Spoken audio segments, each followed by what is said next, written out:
Alarm की आवाज कमरे में गूंजती है क्योंकि रमेश उस पर थप्पड़ मारता है। सूरज की रोशनी पर्दे से रिसती है। सीमा की आवाज सुबह की शांति को भंग करती है। रमेश, जल्दी उठो और नाश्ता करो। मैं ठीक हूं, मुझे पहले ही देर हो चुकी है। रमेश प्रतिवाद करता है। उसकी सुबह की दिनचर्या पहले ही जल्दबाजी से समझौता कर चुकी है। अपने अस्त व्यस्त कार्यालय के अंदर रमेश एक तेज सिरदर्द से जूझ रहे हैं। उनका माथा एकाग्रता में सिकुड़ा हुआ है। अनिल ने रमेश की पीलापन देखा। रमेश, तुम पीले दिख रहे हो। शायद तुम्हें अपना बीपी जांच करवाना चाहिए। रमेश दर्द को छिपाते हुए हंसता है। बस थोड़ा थका हुआ हूं अनिल। चिंता की कोई बात नहीं है। रमेश अपने सिर को पकड़ता है। एक तीखा दर्द उसके माध्यम से फटता है क्योंकि वह गिर जाता है। उसकी दुनिया अंधेरे में झुक जाती है। सीमा का चेहरा चिंता का मुखौटा है क्योंकि वह रमेश को कार में बिठाने में मदद करती है। अस्पताल पहुंचने के लिए समय से दौड़ लगाती है। डॉक्टर वर्मा का शांत स्वभाव मुश्किल से उनकी चिंता को छुपाता है। आपका ब्लड प्रेशर खतरनाक रूप से बढ़ा हुआ है रमेश।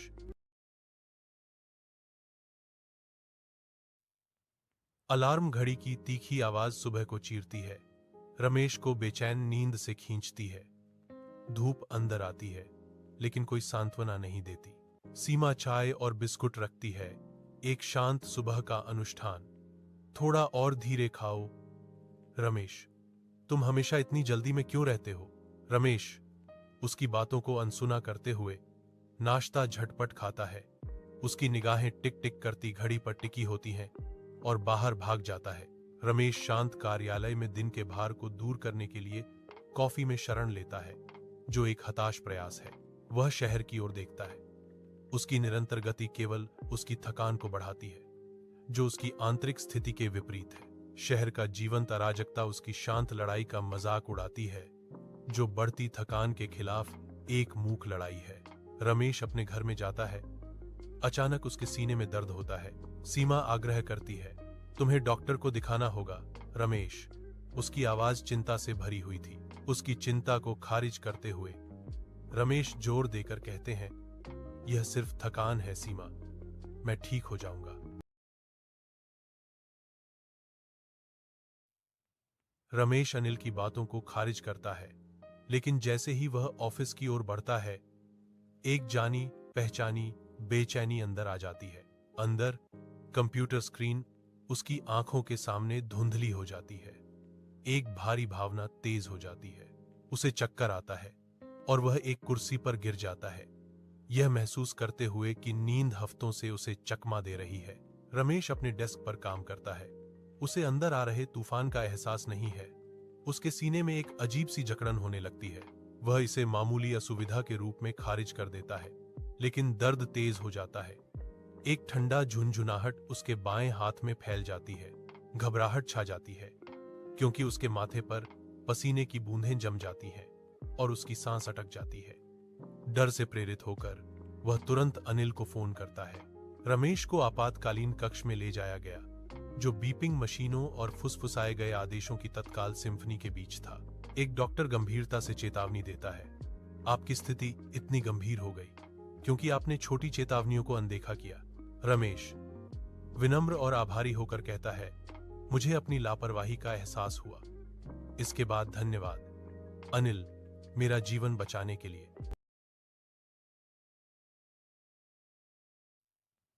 उच्च रक्तचाप, जिसे उच्च रक्तचाप के रूप में भी जाना जाता है, तब होता है जब रक्त वाहिकाओं की दीवारों के खिलाफ रक्त का दबाव लगातार बहुत अधिक होता है। यह उच्च नमक सेवन, तनाव और मोटापे जैसी विभिन्न जीवन शैली कारकों के कारण हो सकता है। धूम्रपान, मधुमेह और थायराइड जैसी चिकित्सा स्थितियां भी उच्च रक्तचाप का कारण बन सकती हैं। अनियंत्रित उच्च रक्तचाप शरीर के कई अंगों को नुकसान पहुंचा सकता है।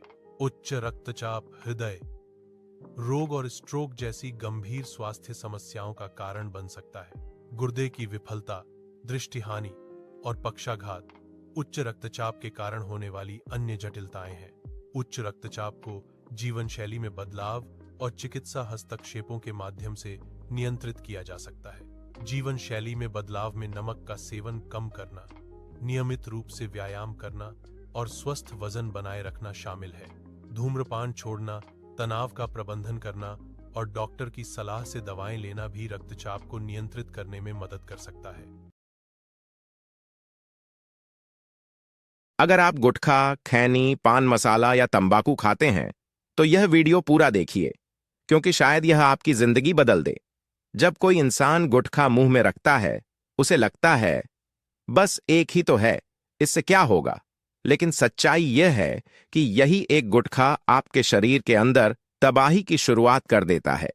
सबसे पहला हमला होता है आपके मुंह की अंदरूनी परत पर, जिसे म्यूकोसा लेयर कहा जाता है।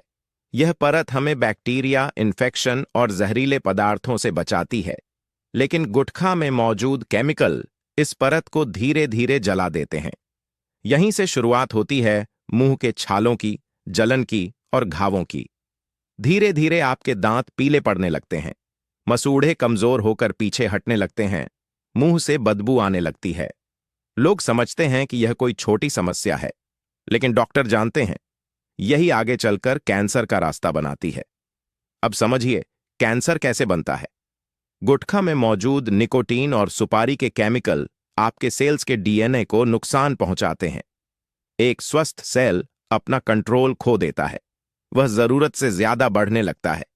यहीं से बनता है मुंह का कैंसर, और जब कैंसर हो जाता है तो सर्जरी, कीमोथेरेपी और रेडिएशन के बावजूद जिंदगी आसान नहीं रहती। अब यह जहर सिर्फ मुंह तक नहीं रुकता, यह खून में मिलकर सीधे आपके लीवर तक पहुंचता है। लीवर आपके शरीर की फैक्ट्री है, यह जहर को साफ करता है। लेकिन जब रोज जहर आए तो लीवर भी हार मान लेता है। पहले फैटी लीवर बनता है, फिर सूजन आती है और अंत में सिरोसिस। इस स्टेज पर लीवर पत्थर की तरह सख्त हो जाता है और काम करना बंद कर देता है। बाहर से इंसान ठीक दिखता है, लेकिन अंदर लीवर मर चुका होता है। अब बात करते हैं किडनी की। किडनी का काम है खून को साफ करना, लेकिन गुटखा के जहरीले तत्व किडनी के फिल्टर को जाम कर देते हैं। जहर शरीर में जमा होने लगता है, हाथ पैर सूजने लगते हैं, थकान बढ़ जाती है और एक दिन डॉक्टर कहता है अब डायलिसिस शुरू करना पड़ेगा। अब दिल की बात समझिए, निकोटीन आपकी नसों को सिकोड़ देता है, ब्लड प्रेशर बढ़ जाता है, दिल को ज्यादा जोर लगाना पड़ता है, और यही वजह है कि गुटखा खाने वालों में हार्ट अटैक और स्ट्रोक का खतरा कई गुना बढ़ जाता है। अब सबसे खतरनाक हिस्सा, दिमाग और लत। गुटखा दिमाग में डोपामिन छोड़ता है। कुछ देर के लिए अच्छा लगता है, राहत मिलती है, लेकिन यह खुशी झूठी होती है। दिमाग बार बार वही सुख मांगता है और इंसान लत में फंस जाता है। फिर वह कहता है मैं छोड़ना चाहता हूं, लेकिन छोड़ नहीं पाता। अब एक पल के लिए अपने परिवार के बारे में सोचिए, आपके बच्चे, आपके माता पिता, आपकी पत्नी। अगर आपको कुछ हो गया तो उनका क्या होगा। दर्द सिर्फ आपको नहीं होता, पूरा परिवार टूट जाता है। लेकिन अच्छी खबर यह है कि आज भी देर नहीं हुई है। अगर आप आज फैसला करते हैं तो आपका शरीर खुद को ठीक करना शुरू कर देता है। लीवर सुधर सकता है, किडनी संभल सकती है, दिल मजबूत हो सकता है। एक दिन गुटखा न खाना कोई छोटी बात नहीं है, यह एक जिंदगी बचाने का फैसला है। आज फैसला लीजिए, आज से गुटखा बंद कीजिए। अगर आपको यह जानकारी जरूरी लगी तो इस वीडियो को शेयर कीजिए ताकि किसी और की जिंदगी भी बच सके।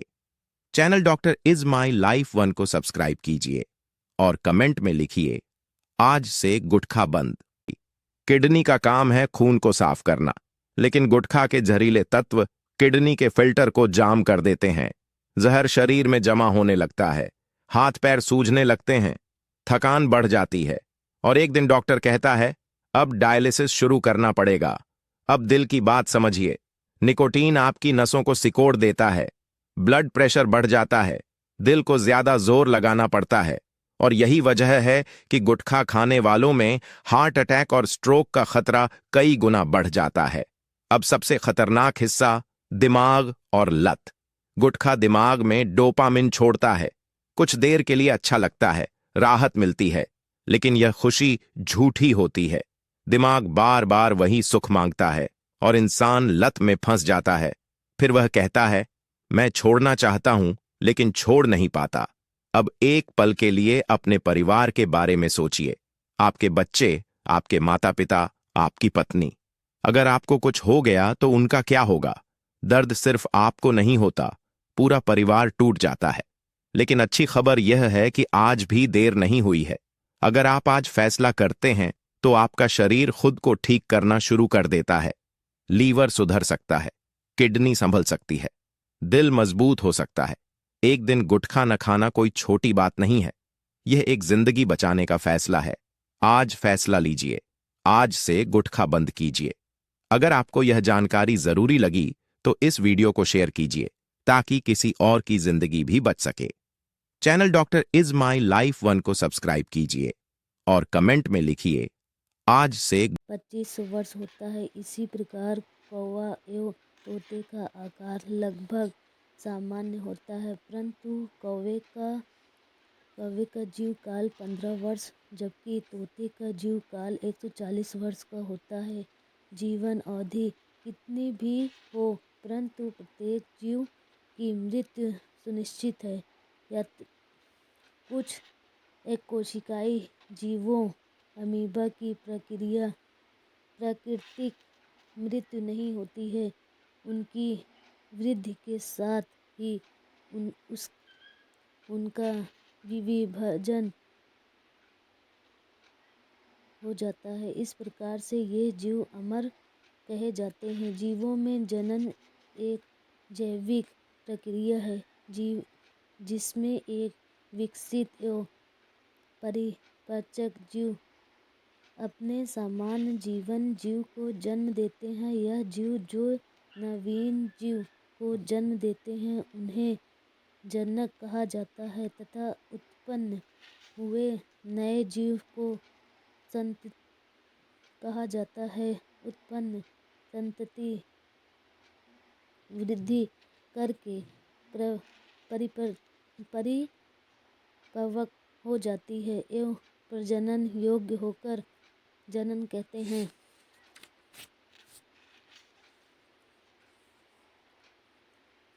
हाथी 65 से 90 साल,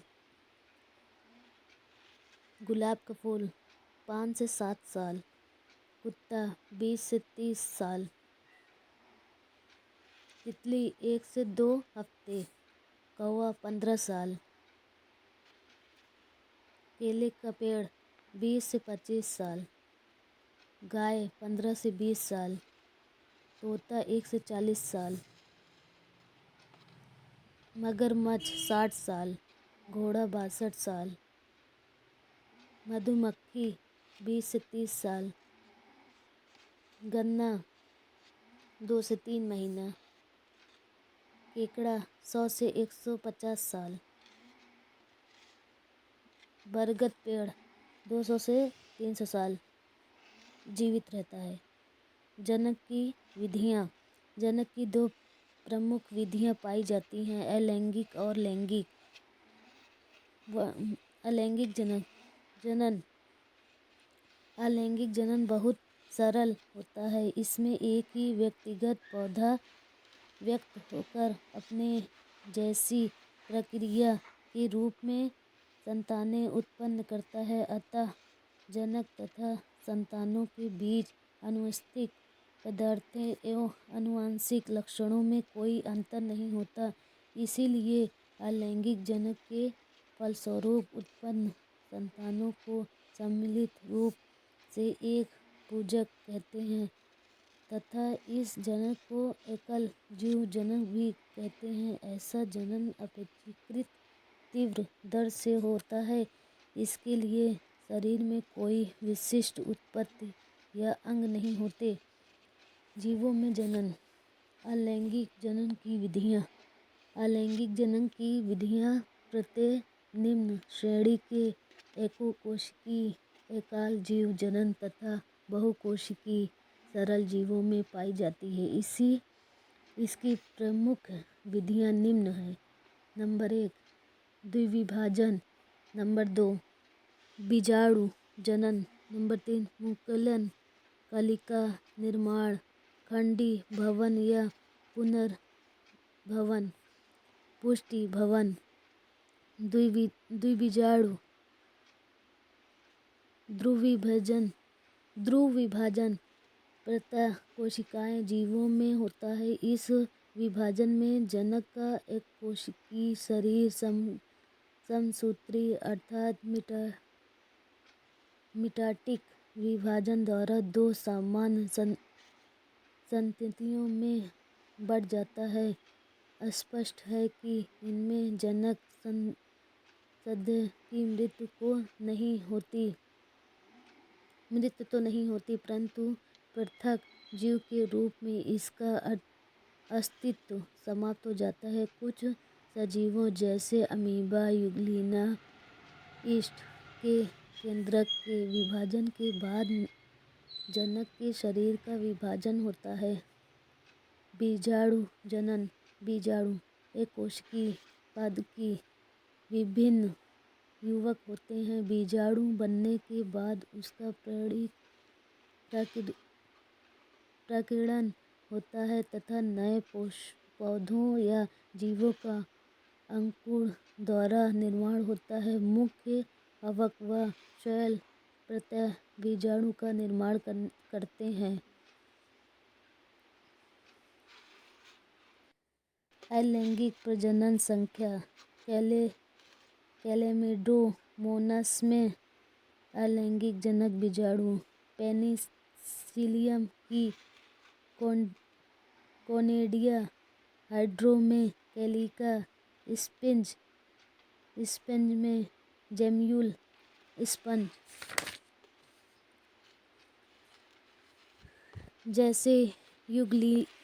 जैसे यूरोथेलिक सेवल में बनने वाले जल बीजाणु तथा अचल बीजाणु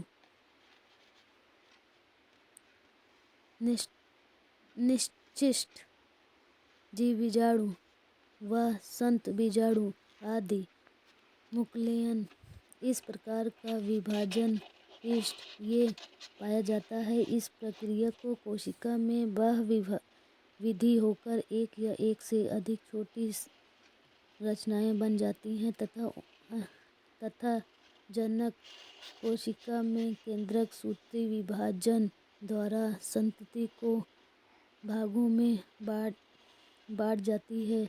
कुछ समय के बाद प्रत्येक रचना यीस्ट की नई कोशिकाओं में परिवर्तन हो जाती है।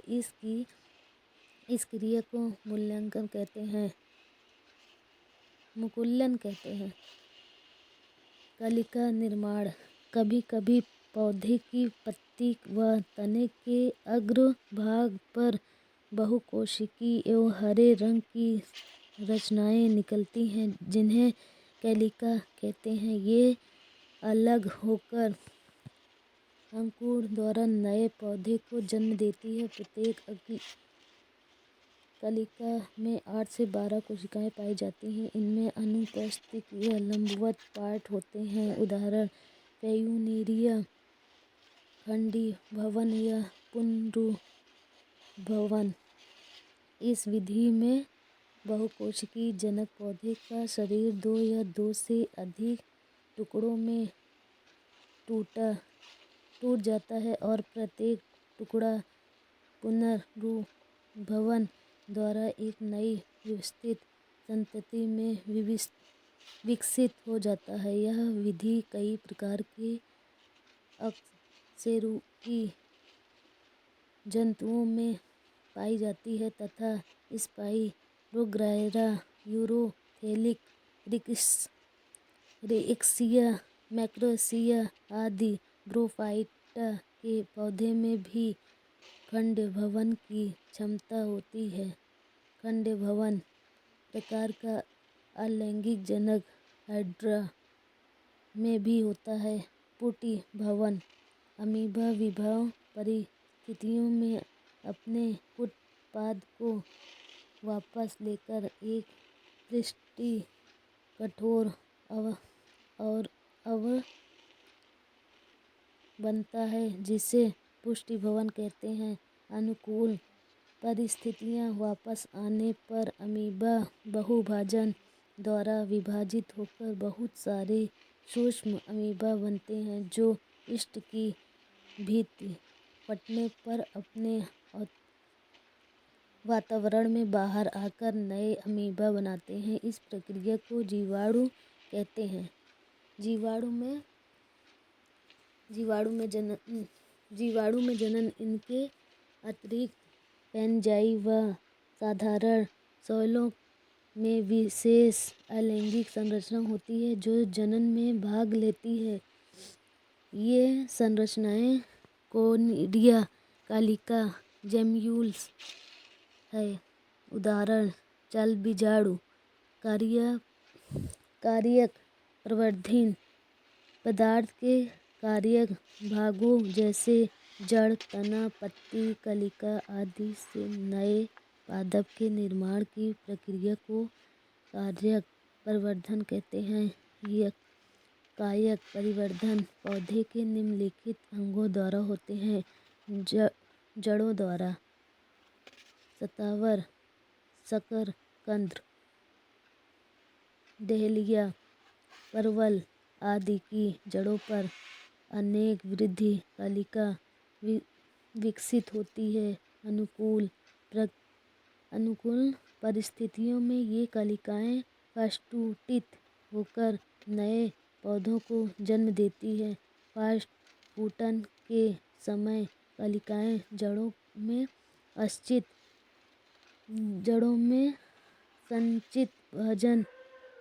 संचित भोजन का उपयोग करती है। तनों द्वारा पौधों में कायक जनक भूमिगत प्रकार धन केंद्र, शल्केंद्र, कण व अंत भूस्तरी तथा अर्धवैयविक उपस्तरी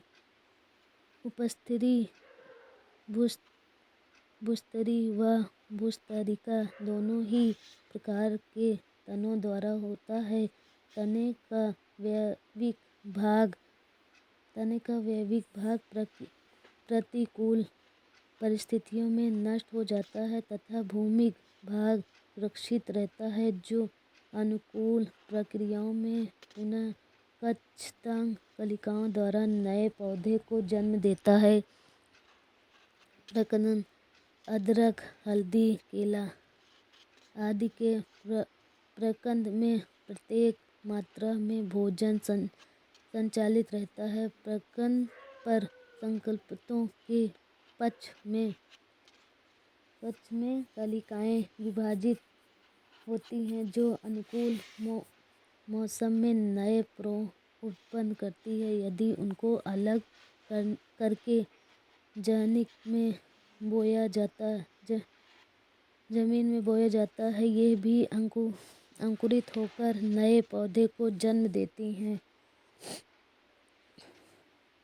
पुष्पीय पादपों में कार्यक पूर्वधन अदरक का प्रकंद धनांग यह भूमिगत तने का रूपांतरण है जो भूमि में ऊर्ध्व दिशा में वृद्धि करता है। जिमीकंद, केसर, अरबी, पीरिया, वड़ा आदि घनकर के उदाहरण हैं।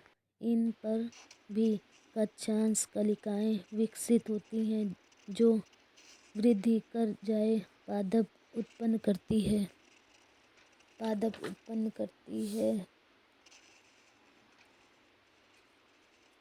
शकरकंद, प्याज, लहसुन, ट्यूलिप, नरगिस आदि के शकरकंद में भोजन संकल्पकों में एकत्रित करता है तथा तना संतति होता है। उनके कक्ष में कक्षांश कलिकाएं तथा तने के ऊपर अग्रणी कलिकाएं स्थित होती हैं। अनुकूल मौसम में इन कलिकाओं से शिशु शकरकंद पैदा होते हैं।